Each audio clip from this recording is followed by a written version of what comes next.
I'm Dr. Domingo Molina, and I'm an orthopedic spine surgeon. Am I a candidate for cervical disc replacement? I get this question a lot in my clinic when patients are complaining of neck pain or have been found to have a bone spur or a possible disc herniation that is causing compression on a nerve within the cervical spine.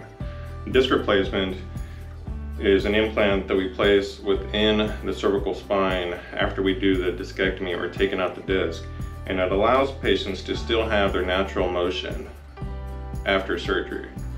Candidates for disc replacement include people that don't have arthritis within the back of the neck. A lot of times I'll even send the patient for injections to see if their pain is purely an arthritic pain or pain from arthritis.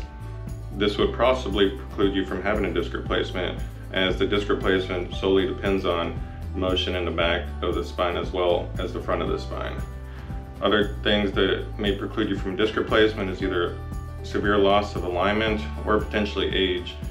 Usually we indicate that disc replacements are typically for people 55 and under.